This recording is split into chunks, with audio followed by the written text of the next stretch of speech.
مطالبات سے پیچھے نہیں ہٹیں گے، ہو سکتا ہے دھرنا ختم کر کے مارچ شروع کر دیں۔ مذاکراتی کمیٹیوں میں الجھانے کا نہ سوچیں، امیر جماعت اسلامی حافظ نعیم الرحمان کی حکومت کو وارننگ۔ راولپنڈی دھرنے کے شرکاء سے دھواں دار خطاب میں کہا کہ بات نہ مانی تو پشاور سے کراچی تک دھرنا بھی ہوگا۔ کہتا ہوں سب ایک ہو جاؤ، اپنا حق لے لو۔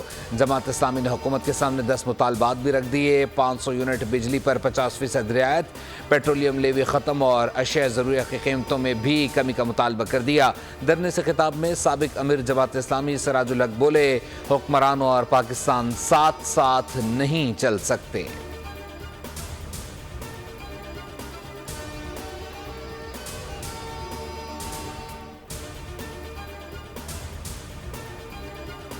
حکومتی مذاکراتی ٹیم کی لیاقت باغ آمد، جماعت اسلامی کو منانے کی کوششیں۔ وزیر اطلاعات طارق فضل چودھری کی امیر جماعت اسلامی سے ملاقات۔ حافظ نعیم نے حکومتی وفد کو مطالبات سے آگاہ کیا۔ حکومتی وفد جماعت اسلامی کے تمام مطالبات وزیر اعظم کے سامنے رکھے گا۔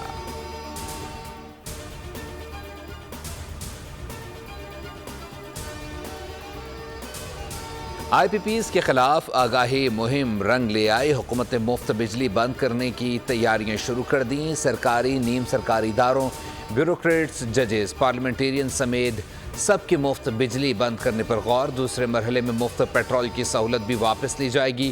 آئی پی پیز پر ایمرجنسی پلان پر کام کرنے کا فیصلہ۔ ذرائع انرجی ڈویژن کے مطابق نیپرا اور اوگرا کی کارکردگی بھی جانچی جائے گی۔ صرف انڈسٹری اور کاروبار کو جائز سہولتیں دی جائیں گی۔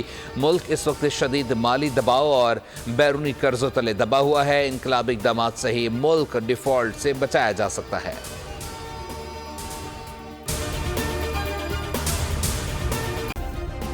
سبسکرائب کریں اور بیل دبائیں تاکہ کوئی خبر رہ نہ جائے۔